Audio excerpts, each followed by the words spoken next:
Hi guys, ಎಲ್ಲರೂ ಹೇಗಿದ್ದೀರಾ? ನಾನಿವತ್ತು ತುಂಬಾ ಕ್ರಿಸ್ಪಿಯಾದ ಈರುಳ್ಳಿ ಸಮೋಸಾನ ಮಾಡ್ತಿದ್ದೀನಿ. ಹೋದಾಗಲೆಲ್ಲ ಈ ಸಮೋಸಾನ ತಿನ್ನಬೇಕಂತ ತುಂಬಾ ಆಸೆ ಆಗುತ್ತೆ.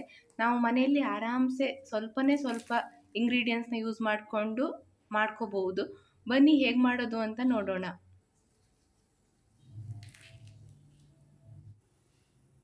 ನಾನಿಲ್ಲಿ ಮೊದಲಿಗೆ 2 ಕಪ್ ಆಗುವಷ್ಟು ಮೈದಾನ ತಗೊಳ್ತೀನಿ. ನಾನಿಲ್ಲಿ ಅರ್ಧ ಚಮಚ ಓಂ ಕಾಳು ಹಾಗೆ ಅರ್ಧ ಟೇಬಲ್ ಸ್ಪೂನ್ ಆಗುವಷ್ಟು ಉಪ್ಪನ್ನು ಹಾಕ್ತಿದ್ದೀನಿ. ಇವಾಗ 1-2 ಟೇಬಲ್ ಸ್ಪೂನ್ ಆಗುವಷ್ಟು ಬಿಸಿ ಎಣ್ಣೆನ ಹಾಕೊಳ್ಳೋಣ. ಇವಾಗ ನಾವು ಇದೆಲ್ಲದನ್ನು ಚೆನ್ನಾಗಿ ಮಿಕ್ಸ್ ಮಾಡ್ಕೊಳ್ಳೋಣ. ನಾವು ಹಾಕಿರೋ ಎಣ್ಣೆ ಎಲ್ಲ ಹಿಟ್ಟಿಗೂ ತಾಗಬೇಕು, ಅಲ್ಲಿ ತನಕ ಚೆನ್ನಾಗಿ ಮಿಕ್ಸ್ ಮಾಡ್ಕೊಳ್ಳೋಣ. ಪ್ರತಿಯೊಂದು ಕಣಕ್ಕೂ ಎಣ್ಣೆ ಸರಿಯಾಗಿ ತಾಗಬೇಕು, ಅಲ್ಲಿ ತನಕ ಚೆನ್ನಾಗಿ ಕಲಿಸ್ಕೊಂಡು ಮಿಕ್ಸ್ ಮಾಡ್ಕೊಳ್ತಾ ಇರಬೇಕು. ನಾವು ಇವಾಗ ಇದನ್ನು ಉಂಡೆ ಮಾಡ್ಲಿಕ್ಕೆ ನೋಡಿದರೆ ಅದು ಕರೆಕ್ಟಾಗಿ ಉಂಡೆ ಆಗಬೇಕು. ನೀವು ಇಲ್ಲಿ ನೋಡ್ಬೋದು ಕರೆಕ್ಟಾಗಿ ಬಂದಿದೆ. ಸೊ ಇವಾಗ ಎಣ್ಣೆ ಎಲ್ಲ ತಾಗಿದೆ ಇದೆ ಕರೆಕ್ಟಾಗಿ. ಇವಾಗ ನಾನು ಇದಕ್ಕೆ ನೀರನ್ನು ಹಾಕ್ಕೊಳ್ತಿದ್ದೀನಿ. ನಾನಿಲ್ಲಿ 1 ಕಪ್ ಆಗುವಷ್ಟು ನೀರನ್ನು ತಗೊಂಡಿದ್ದೀನಿ, ಆದರೆ ಸ್ವಲ್ಪ ನೀರು ಹಾಕ್ಕೊಂಡು ಕಲಿಸ್ಕೊತೀನಿ. ಒಮ್ಮೆಲೆ ಎಲ್ಲ ನೀರನ್ನು ಹಾಕ್ಕೊಳ್ಳಲ್ಲ. ಎಲ್ಲ ನೀರನ್ನು ಒಂದೇ ಸಲ ಹಾಕ್ಕೊಂಡ್ರೆ ನಮಗೆ ಹಿಟ್ಟು ಒಮ್ಮೊಮ್ಮೆ ಕಡಿಮೆ ಆಗುತ್ತೆ, ನೀರು ಜಾಸ್ತಿ ಆಗುತ್ತೆ. ನೀವಿಲ್ಲಿ ನೋಡ್ಬೋದು ನಾನು ಸ್ವಲ್ಪ ಕಲಿಸ್ಕೊಂಡು ನೀರು ಬೇಕಾದರೆ ಮತ್ತೆ ಆ್ಯಡ್ ಮಾಡ್ಕೊಳ್ತಿದ್ದೀನಿ. ನಾನಿಲ್ಲಿ ಹಿಟ್ಟನ್ನು ಸ್ವಲ್ಪ ಗಟ್ಟಿಯಾಗಿ ಕಲಿಸ್ಕೊತಿದ್ದೀನಿ. ತುಂಬ ಸಾಫ್ಟಾಗಿ ಕಲಿಸೋದು ಬೇಡ, ಸ್ವಲ್ಪ ಗಟ್ಟಿ ಇದ್ರೇ ಇದಕ್ಕೆ ಚೆನ್ನಾಗಿರುತ್ತೆ, ತುಂಬ ಕ್ರಿಸ್ಪಿಯಾಗಿ ಬರುತ್ತೆ. ನಾನಿಲ್ಲಿ 1 ಚಮಚದಷ್ಟು ಎಣ್ಣೆನ ಹಾಕಿ 20 ನಿಮಿಷ ಕಾಲ ಹಾಗೆ ಇಡ್ತಾ ಇದ್ದೀನಿ. ಹಿಟ್ಟು ಚೆನ್ನಾಗಿ ನೆನೆಯಲಿ. 20 ನಿಮಿಷ ನೆನೆದ್ರೆ ಸಾಕು, ಜಾಸ್ತಿ ಏನು ನೆನೆಯೋದು ಬೇಡ.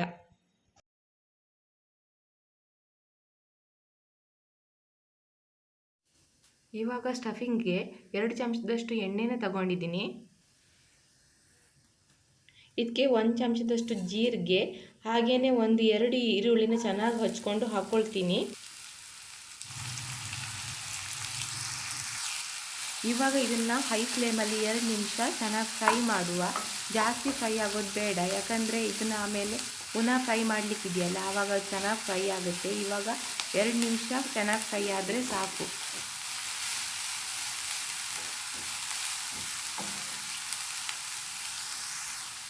ನಾನಿವಾಗ ಇದಕ್ಕೆ 1 ಹಸಿಮೆಣಸು ಹಾಗೆಯೇ 1 ಇಂಚ್ ಆಗುವಷ್ಟು ಶುಂಠಿನ ಚೆನ್ನಾಗಿ ಹಚ್ಚಿಬಿಟ್ಟು ಇದಕ್ಕೆ ಹಾಕ್ತಿದ್ದೀನಿ.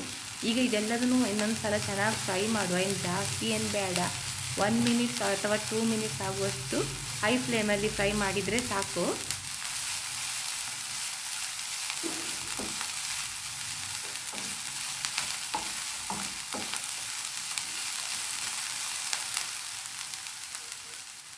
ನಾನಿವಾಗ ಇದಕ್ಕೆ 1/4 ಕಪ್ ಆಗುವಷ್ಟು ಬಟಾಣಿ ಹಾಗೆ 1 ಕಪ್ ಆಗುವಷ್ಟು ಕ್ಯಾಬೇಜಿನ ಹಾಕಿಬಿಟ್ಟು ಫ್ರೈ ಮಾಡ್ತಾ ಇದ್ದೀನಿ.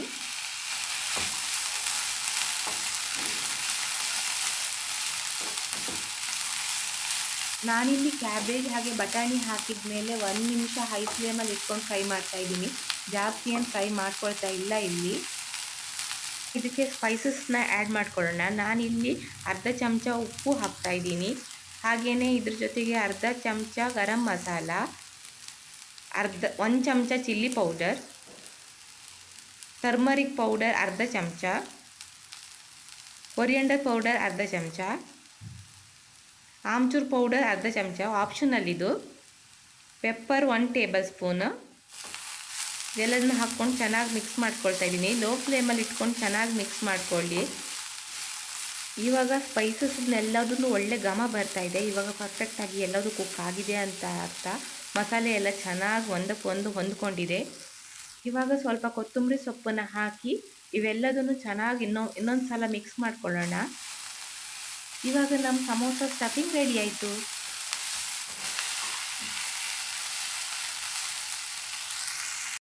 ಇವಾಗ 20 ನಿಮಿಷ ಆಗಿದೆ. ಹಿಟ್ಟಿಲ್ಲಿ ಚೆನ್ನಾಗಿ ನೆಂದಿದೆ. ನೀವಿಲ್ಲಿ ನೋಡ್ಬೋದು ಹಿಟ್ಟು ಎಷ್ಟು ಚೆನ್ನಾಗಿ ಬಂದಿದೆ ಅಂತೇಳಿ. ಎಣ್ಣೆನೆಲ್ಲ ಚೆನ್ನಾಗಿ ಹೀರ್ಕೊಂಡಿದೆ. ಇವಾಗ ನಾವು ಇದನ್ನು ಚೆನ್ನಾಗಿ ಇನ್ನೊಮ್ಮೆ ನಾದ್ಕೊಳ್ಳೋಣ. ನಾನಿಲ್ಲಿ ಹಿಟ್ಟನ್ನು 5 ನಿಮಿಷ ಚೆನ್ನಾಗಿ ನಾದ್ಕೋತಿದ್ದೀನಿ. ಎಷ್ಟು ಚೆನ್ನಾಗಿ ನಾವು ನಾದ್ಕೊಳ್ತಿದ್ದೀವೋ ಅಷ್ಟು ಚೆನ್ನಾಗಿ ಕ್ರಿಸ್ಪಿಯಾಗಿ ಬರುತ್ತೆ ಸಮೋಸ.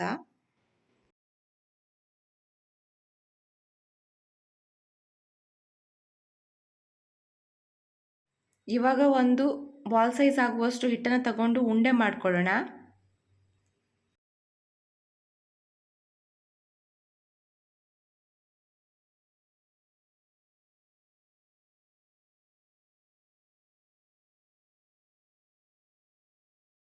ಲಟ್ಸ್ಬೇಕಾದ್ರೆ ಎಷ್ಟಾಗುತ್ತೋ ಅಷ್ಟು ತೆಳ್ಳಗೆ ಲಟ್ಸ್ಕೊಳ್ಳಿ, ಯಾಕಂದರೆ ಎಷ್ಟು ತಿನ್ನಾಗಿದ್ದಷ್ಟು ಸಮೋಸ ತುಂಬಾ ಕ್ರಿಸ್ಪಿಯಾಗಿ ಬರುತ್ತೆ.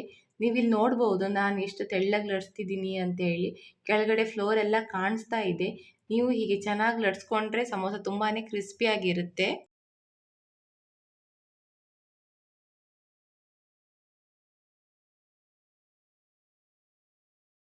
ಇಷ್ಟು ತಿನ್ನಾಗಿ ಲಟ್ಸ್ಕೊಂಡ್ರೆ ಸಾಕು. ನೋಡ್ಬೋದು ಎಷ್ಟು ಟ್ರಾನ್ಸ್ಪರೆಂಟ್ ಆಗಿ ನನ್ನ ಕೈ ಕಾಣ್ತಿದೆ ಅಂತೇಳಿ. ನಾವು ಇದನ್ನ ಒಂದು ಕಡೆ ಎತ್ತಿಟ್ಕೊಳ್ಳೋಣ.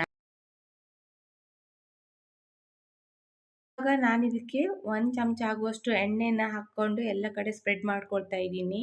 ನೀವು ಫ್ಲೋರ್ ಬೇಕಾದರೆ ಹಾಕ್ಕೊಳ್ಬೋದು. ನಾನಿಲ್ಲಿ ಎಣ್ಣೆನ ಹಾಕ್ಕೊಳ್ತಿದ್ದೀನಿ, ಯಾಕೆಂದರೆ ಆಮೇಲೆ ಒಂದ್ರ ಮೇಲೆ ಒಂದು ಹಾಕಿದಾಗ ತೆಗಿಲಿಕ್ಕೆ ತುಂಬಾ ಈಸಿಯಾಗಿ ಬರುತ್ತೆ.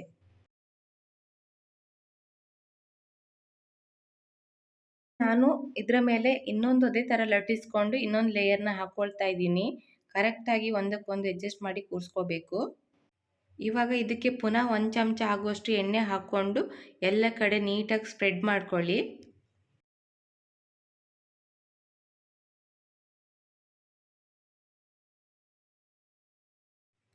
ಇವಾಗ ಇದ್ರ ಮೇಲೆ ಇನ್ನೊಂದು ಲೇಯರ್ನ ಹಾಕ್ತಾ ಇದ್ದೀನಿ. ಇದು 3ನೇ ಲೇಯರು. ಕರೆಕ್ಟಾಗಿ ಒಂದಕ್ಕೊಂದು ಅಡ್ಜಸ್ಟ್ ಆಗೋ ಥರ ನೋಡ್ಕೋಬೇಕು. ಇವಾಗ ಇದಕ್ಕೆ ಸ್ವಲ್ಪ ಎಣ್ಣೆ ಹಾಕ್ಕೊಂಡು ಎಲ್ಲ ಕಡೆ ನಾನು ಇದನ್ನು ಸ್ಪ್ರೆಡ್ ಮಾಡ್ಕೊಳ್ತಾ ಇದ್ದೀನಿ. ನಾನಿಲ್ಲಿ 3 ಲೇಯರ್ ಮಾತ್ರ ಮಾಡಿದ್ದೀನಿ. ನೀವು ಎಷ್ಟು ಸಹ ಮಾಡ್ಕೋಬಹುದು. ನಾನಿಲ್ಲಿ 3 ಮಾತ್ರ ಮಾಡಿ ತೋರಿಸ್ತಾ ಇದ್ದೀನಿ. ನೀವು 4, 5 ಎಷ್ಟಾಗುತ್ತೋ ಅಷ್ಟು ಮಾಡ್ಕೊಳ್ಳಿ. ಇಲ್ಲಿ ತವ ಬಿಸಿ ಆಗಿದೆ. ನಾನು ಮಾಡಿರೋದು ಎಲ್ಲ ಲೇಯರ್ನು ಇದಕ್ಕೆ ಹಾಕ್ತಾ ಇದ್ದೀನಿ.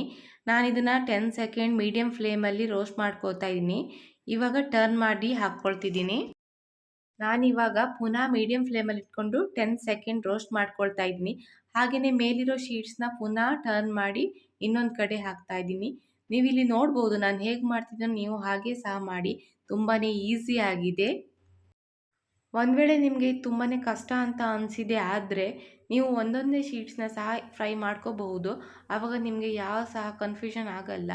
ಒಂದಾದ ನಂತರ ಒಂದು ಫ್ರೈ ಮಾಡ್ಕೋಬಹುದು. ನಾನು ಇದೆಲ್ಲದನ್ನು ಒಟ್ಟಿಗೆ ಯಾಕೆ ಮಾಡ್ತಾ ಇದ್ದೀನಿ ಅಂದರೆ ತುಂಬ ಈಸಿಯಾಗಿ ಆಗುತ್ತೆ ಅಂತ ಅಷ್ಟೇ.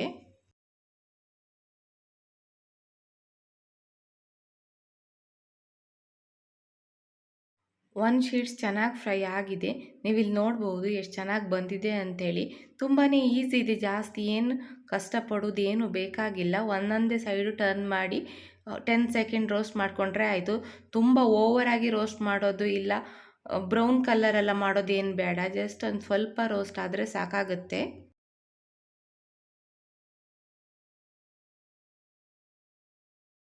ಇವಾಗ ನಮ್ಮದು ಸಮೋಸ ಪಟ್ಟಿ ಎಲ್ಲ ರೆಡಿ ಆಯಿತು. ನಾವೀಗ ಇದನ್ನು ಎಡ್ಜಸ್ನೆಲ್ಲ ಚೆನ್ನಾಗಿ ಕಟ್ ಮಾಡ್ಕೊಳ್ಳೋಣ. ಯಾಕಂದರೆ ಎಲ್ಲ ಎಕ್ಸ್ಟ್ರಾ ಇದೆ, ಎಲ್ಲ ಒಂದೊಂದು ಶೇಪ್ ಆಗುತ್ತೆ. ಸೊ ಅದಕ್ಕೋಸ್ಕರ ನಾನು ಎಲ್ಲ ಸೈಡ್ಸ್ನ ಚೆನ್ನಾಗಿ ಕಟ್ ಮಾಡ್ಕೊಳ್ತಾ ಇದ್ದೀನಿ.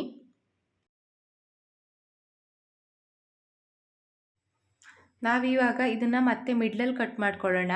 ಒಂದು ಶೀಟ್ಸಲ್ಲಿ 2 ಪಟ್ಟಿ ಆಗುತ್ತೆ. ಒಂದೊಮ್ಮೆ ನಿಮಗೆ ಎಲ್ಲದನ್ನು ಒಟ್ಟೆ ಇಟ್ಟು ಕಟ್ ಮಾಡಲಿಕ್ಕೆ ಕಷ್ಟ ಆಗೋದಾದರೆ ಒಂದೊಂದೇ ಶೀಟ್ಸ್ನ ಸಹ ಆರಾಮ್ಸೆ ಕಟ್ ಮಾಡ್ಕೋಬಹುದು. ನಾನಿಲ್ಲಿ ಎಲ್ಲ ಶೀಟ್ಸ್ನು ಒಟ್ಟಿಗೆ ಕಟ್ ಮಾಡಿ ತೋರಿಸ್ತಾ ಇದ್ದೀನಿ.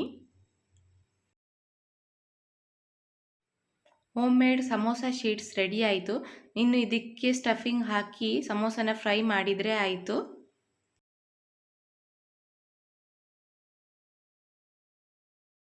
ಇವಾಗ ಶೀಟ್ ಒಂದು ಸೈಡ್ನ ಟ್ರಯಾಂಗಲ್ ರೀತಿ ಫೋಲ್ಡ್ ಮಾಡಿ ಅದಕ್ಕೆ ಮೈದಾ ಪೇಸ್ಟ್ ಹಾಕಿ ಇನ್ನೊಂದು ಸೈಡ್ ಸಹ ಜಾಯಿಂಟ್ ಮಾಡುವ. ಎಲ್ಲಿ ಸಹ ಅದು ಬಿಟ್ಕೋಬಾರ್ದು. ಎಲ್ಲ ಕಡೆ ಮೈದಾ ಪೇಸ್ಟ್ ಹಾಕಿ ಕರೆಕ್ಟಾಗಿ ನಾವು ಜಾಯಿಂಟ್ ಮಾಡಬೇಕು. ನೋಡುವಾಗ ಸೇಮ್ ಕೋನ್ ಥರ ಕಾಣಬೇಕು. ಸೇಮ್ ಕೋನ್ ಥರನೇ ಕಾಣಿಸ್ತಾ ಇದೆ, ನೋಡ್ಬೋದು ನೀವಿಲ್ಲಿ. ಇವಾಗ 1 ಟೇಬಲ್ ಸ್ಪೂನ್ ಆಗುವಷ್ಟು ಸಮೋಸ ಸ್ಟಫಿಂಗ್ನ ನಾವು ಇದಕ್ಕೆ ಹಾಕುವ.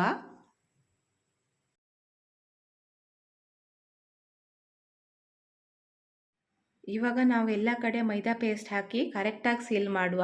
ಒಂದು ವೇಳೆ ಕರೆಕ್ಟಾಗಿ ಸೀಲ್ ಮಾಡಿಲ್ಲ ಅಂದರೆ ಎಣ್ಣೆಲಿ ಫ್ರೈ ಮಾಡಿದಾಗ ಮಸಾಲೆ ಎಲ್ಲ ಹೊರಗಡೆ ಬರುತ್ತೆ.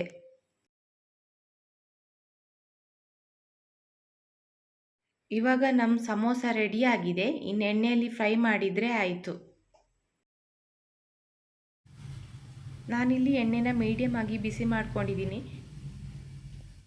ರೆಡಿ ಮಾಡ್ಕೊಂಡಿರೋ ಎಲ್ಲ ಸಮೋಸನ ಇದರಲ್ಲಿ ಹಾಕಿ ಫ್ರೈ ಮಾಡುವ.